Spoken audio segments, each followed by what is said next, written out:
It says in Genesis chapter 1, verses 26 to 27, "Then God said, Let us make man in our image, according to our likeness, and let them rule over the fish of the sea, and over the birds of the sky, and over the cattle, and over all the earth, and over every creeping thing that creeps on the earth." God created man in his own image. In the image of God he created him. Male and female he created them.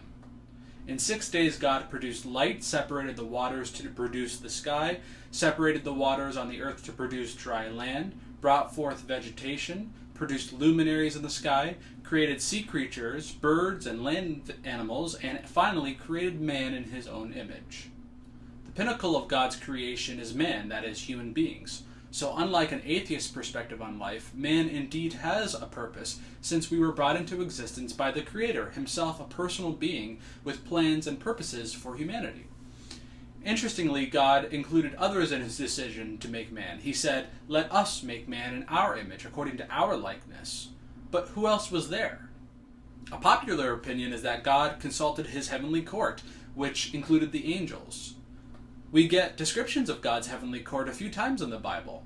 Rashi cites 1 Kings 22 verse 19, which says, "I saw the Lord seated on his throne, and all the host of heaven were standing by him, on his right and on his left." So God in some way included the angels in the act of creation as an expression of humility. But as chapter 1 verse 27 of Genesis shows, God himself is our sole creator. In what way are we created in God's image, an image that in some way the angels also bear? Most likely this means that man is to represent God in the created world, even as a viceroy represents the sovereign who sends him. Basically, metaphorically speaking, mankind displays God. That is, when one looks at mankind, he should get a sense of what God is like. This is why Paul said in Colossians 1:16 that Messiah is the image of the invisible God. For when you see Jesus, you see what God is like. Jesus, the ultimate human, fulfills man's destiny to represent God on earth. But Jesus' rule is not a tyranny, but is based on love. Notice that the dominion given to man here in Genesis was to rule over the animal kingdom and, as we'll see, over the earth. It doesn't say to rule over each other.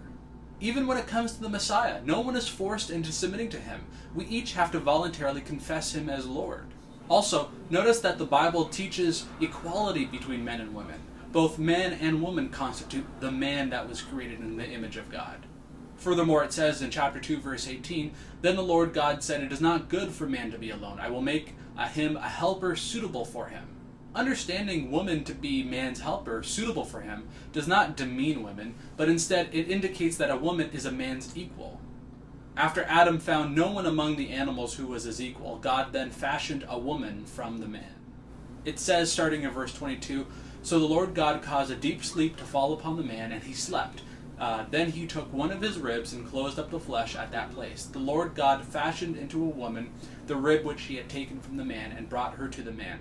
The man said, This is now bone of my bones and flesh of my flesh. She shall be called woman, because she was taken out of man." God fashioning woman from man's rib is to indicate that woman is man's equal, connected to him in an intimate way.